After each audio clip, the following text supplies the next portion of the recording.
ছোট ভাইয়ের কাণ্ড দেখে তো মাথায় হাত, এত বড় মাছ না কেটে এনেছে। এই মাছ আমি এখন কাটবো কি করে, এই নিয়ে টেনশনে পড়ে গেলাম। মাছটা যদিও ছোট দেখাচ্ছে, আসলে এটা ছোট না, 6 কেজি ওজনের একটা পাঙ্গাস মাছ ছিল। বোনকে চিন্তামুক্ত করতে সে কিন্তু নিজেই মাছটা অনেক কষ্ট করে কেটে দিল। আসসালামু আলাইকুম।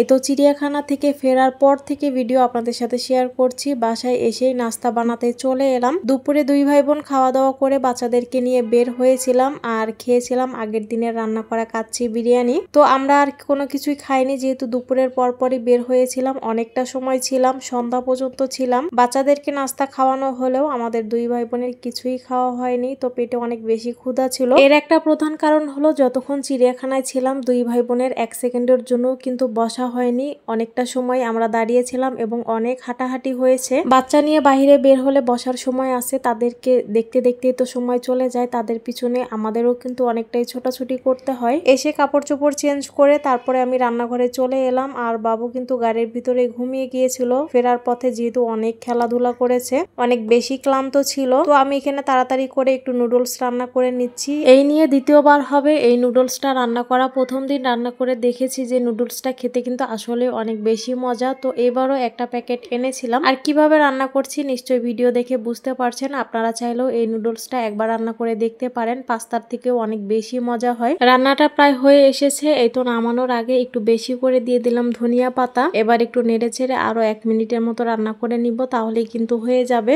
এই তো এখন একটা প্লেটে উঠিয়ে নিচ্ছি। এভাবে রান্না করলে রান্নাটাও তাড়াতাড়ি হয় এবং নুডলসটা আসলেই খেতে অনেক বেশি মজা। এমনিতে আমি সেরকম নুডলস খাই না, তবে মাঝে মধ্যে একটু খাওয়া হয়। তবে সারা এবং সাইদ দুইজনই অনেক বেশি পছন্দ করে। তো যেমনটা বলছিলাম, দুপুরে তো কোনো কিছুই রান্না করিনি। আগের দিনের একটু কাচ্চি বিরিয়ানি ছিল, সেটাই দুই ভাই বোন মিলে খেয়েছি। তো এসে নাস্তা টাস্তা করে আরো কিছু কাজ ছিল, এগুলো করে নিয়েছি। তারপর এই তো মুরগি ভিজিয়ে দিয়েছিলাম, মুরগিটা ভিজে আসলে এখন রান্না করে নিব। এটা ছিল শক্ত লাল মুরগি, তো মুরগিটা খুব ভালো করে ধুয়ে পরিষ্কার করে নিয়েছি। তারপর দিয়ে দিলাম স্বাদ মতো গরম মশলা, আদা রসুন বাটা, হলুদের গুঁড়া, মরিচের গুঁড়া, ধনিয়ার গুঁড়া, জিরার গুঁড়া, দিয়ে দিয়েছি বেশি করে পেঁয়াজ কুচি, আর দিয়ে দিলাম সয়াবিন তেল, স্বাদ মতো লবণ দিয়ে খুব ভালো করে হাত দিয়ে মেখে নিয়েছি। এভাবে মেখে রান্না করলে খেতে কিন্তু অনেক বেশি মজা হয়। মাখানো শেষ করে হাতটা ধুয়ে সামান্য একটু পানি দিয়েছি, তারপর চুলাতে বসিয়ে অনেকটা সময় ধরে কষিয়ে নিয়েছি। চুলার আঁচটা মিডিয়ামে রেখে আমি কিন্তু কোনো ধরনের পানি দেইনি। অনেকটা সময় কষানোর পর তারপর দিয়ে দিলাম আলু, নতুন আলু একটু বড় বড় করে কেটে দিয়ে দিয়েছি। এদিকে আরেক চুলায় রান্না করব কাউনের পায়েস। তো আমি এখানে দুধ জাল হতে দিয়েছি, একটু বলক আসলে তারপর দিয়ে দিলাম তেজপাতা, একটা দারচিনি, 3টা এলাচ দিয়ে একটু জাল করে নিয়েছি। তারপর দিয়ে দিলাম কাউনের চাউল। এটাকে আগে থেকে ধুয়ে বেশ অনেকটা সময় ধরে ভিজিয়ে রেখেছিলাম, 20 মিনিটের মতো। তারপর পানি ঝরা দিয়ে এই তো দুধের ভিতরে দিয়ে এখন জাল করে নিচ্ছি। এদিকে মুরগি এবং আলুটা খুব ভালো করে কষিয়ে নিয়েছি। এখন ঝোলের জন্য বেশ অনেকটা পানি দিয়ে দিলাম, যেহেতু শক্ত মুরগি সিদ্ধ হতে একটু সময় লাগবে। এদিকে কাউনের চালটা সিদ্ধ হয়ে আসলে আমি এখানে গুড় দিয়ে দিব আর দিয়ে দিব নারিকেল। তারপর একটু ঘন হয়ে আসলে কিন্তু নামিয়ে নিব। সম্পূর্ণ রেসিপিটা আপনাদের সাথে শেয়ার করলাম না। কাউনের চালগুলো ঢাকা থেকে আসার সময় আমার ভাবি দিয়ে দিয়েছিল, যেহেতু ঢাকাতে কাউনের পায়েস রান্না করা হয়নি, তো এখানে যেন রান্না করে খাই সেই জন্য দিয়েছিল। তারপর এখানে বাসায় যেহেতু মেহমান ছিল আর সারার বাবাকেও সেরকম পিঠা টিঠা খাওয়ানো হয়নি, তো ভাবলাম একটু খোলা জালি পিঠা বানিয়ে নেই। যেহেতু শক্ত মুরগি রান্না করছি, খোলা জালি পিঠা বানানো কিন্তু একদমই সহজ। এখানে নিয়ে নিয়েছি আতপ চালের গুঁড়া 3 কাপ, দিয়ে দিয়েছি স্বাদ মতো লবণ, তারপর কুসুম গরম পানি দিয়ে এভাবে একটা ব্যাটার তৈরি করে নিয়েছি। আর ব্যাটারের ঘনত্বটা দেখেই বুঝতে পারছেন। ব্যাটারটা রেডি করে ঢাকনা দিয়ে ঢেকে বেশ কিছুটা সময় রেস্টে দিয়ে দিয়েছিলাম।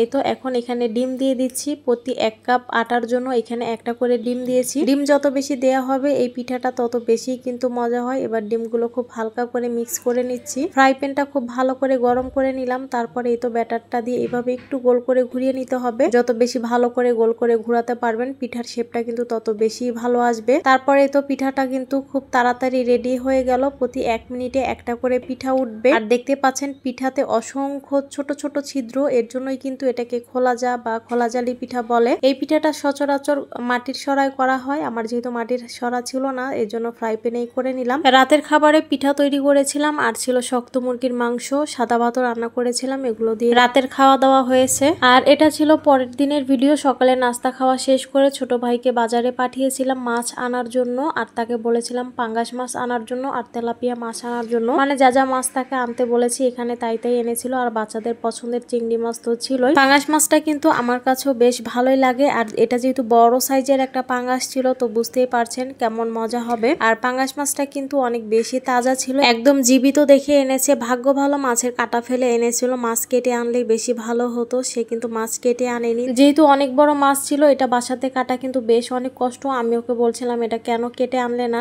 সম্ভবত দোকানে লোক ছিল না সেজন্যই কেটে আনেনি। তারপর ও আমাকে বললো যে মাছটা ও নিজেই কেটে দিবে, ও কিন্তু মাশাআল্লাহ করে সবকিছুই করতে পারে। তো তেলাপিয়া মাছগুলো সে কেটে দিল, সব মাছই কেটে দিয়েছি। চিংড়ি মাছগুলো ওই অবস্থাতেই ফ্রিজে উঠিয়ে রেখেছি। তারপরে তো পাঙ্গাস মাছটা কেটে দিচ্ছিল আর আমি বসে বসে এখানে ভিডিও করছিলাম। সে যখন আমার বাসায় বেড়াতে আসে আমার হাতের অনেক কাজই করে দেয়। যদি দেখে যে আমার বেসিনে প্লেট বাসন রয়েছে এগুলো মেজে দেয়। আগে যখন বাবার বাসায় ছিলাম, ছোট ছিলাম, ভাবতাম একটা বোন কেন নাই। আমার বোনের একটা আফসোস অনেক বেশি ছিল। আজকে বিয়ের পরে যখন ভাইয়েরা আমার বাসায় বেড়াতে আসে বা আমি তাদের বাড়িতে বেড়াতে যাই, দুই জায়গাতেই তারা আমার অনেক বেশি যত্ন করে। এতে করে কিন্তু ওই যে একটা বোনের যে কমতি এটা কিন্তু আমার ভিতরে নেই। আর যেহেতু আলহামদুলিল্লাহ আমার ঘরে কন্যা সন্তান আছে, আল্লাহ পাক মনের আশা পূরণ করে দিয়েছে, সেজন্য আর কমতিটা ফিল হয় না। সব ভাই বোনের সম্পর্কগুলোই যেন অনেক সুন্দর থাকে এটাই দোয়া করি। ভাই বোনের সম্পর্ক এই পৃথিবীর সব থেকে সুন্দর সম্পর্কের একটি। বোনেরা কিন্তু ভাইদের থেকে টাকা পয়সা আশা করে না। অনেক বোনেরাই আছে ভাইদের থেকে সবসময় এটা সেটা নিতে চায়, কিন্তু দেখা যায় অনেক বোনেরাই আছে কোনো কিছু আশা করে না, শুধু ভাইদের একটু সময় চায় যে ভাইরা যেন তাদের খোঁজ খবর নেয়, এটাই আশা করে। কথাগুলো ঠিক বললাম কিনা অবশ্যই কমেন্টস করে জানাবেন। এই তো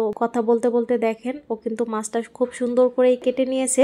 যেহেতু অনেক বড় মাছ ছিল কাটতে কিন্তু অনেক বেশি কষ্ট হচ্ছিল, যেহেতু হাড়গুলো অনেক বেশি শক্ত ছিল, সে কিন্তু শক্ত কিছু দিয়ে বাড়ি দিয়ে দিয়ে এরকম করে কেটে নিচ্ছিল। অনেক পুরুষ মানুষেরাই দেখা যায় যে সব ধরনের কাজই পারে। এই সমস্ত পুরুষ মানুষ যাদের কপালে থাকে তাদের কপালটা কিন্তু অনেক বেশি ভালো। দেখা যায় অনেক কাজেই তারা অনেক বেশি সাহায্য করে। তো সারার বাবাও কিন্তু আমার অনেক কাজেই সাহায্য করে আলহামদুলিল্লাহ। তো ছোট ভাই যেহেতু এত কষ্ট করে এই তাজা মাছটা আমাকে কেটে দিয়েছে, তো আমিও কিন্তু কম যাই না। দুপুরে তাকে এই তাজা মাছটা অনেক মজা করে রান্না করে দিয়েছিলাম। মাছ কেটে যে পরিমাণে কষ্ট হয়েছে মাছ রান্না করে দেওয়ার পরে খেয়ে সে কিন্তু অনেক বেশি মজা পেয়েছে, তার কাছে নাকি অনেক বেশি ভালো লেগেছিল। আসলে তাজা জিনিসের স্বাদই অন্যরকম। তো ভিডিওটা কে কোথা থেকে দেখছেন অবশ্যই কমেন্টস করে জানাবেন। যারা ভিডিওটা ইউটিউব থেকে দেখছেন অবশ্যই ইউটিউব চ্যানেলটাকে সাবস্ক্রাইব করে দিবেন এবং পাশে থাকা বেল আইকনে ক্লিক করে দিবেন যাতে করে ভিডিওটা দেওয়ার সাথে নোটিফিকেশন আকারে পেয়ে যান। এবং যারা ভিডিওটা ফেসবুক পেজ থেকে দেখছেন তারা অবশ্যই পেজটাকে ফলো লাইক দিয়ে দিবেন। ইতিমধ্যে যারা লাইক ফলো সাবস্ক্রাইব করেছেন তাদের সবাইকে জানাচ্ছি অসংখ্য ধন্যবাদ। আপনাদের কাদের বাসায় এরকম একটা হেল্পিং হ্যান্ড ছোট ভাই আছে অবশ্যই সেটাও জানাবেন। আর আজকের ভিডিওটা কেমন লাগলো জানাতে ভুলবেন না। আজকে তাহলে এই পর্যন্তই।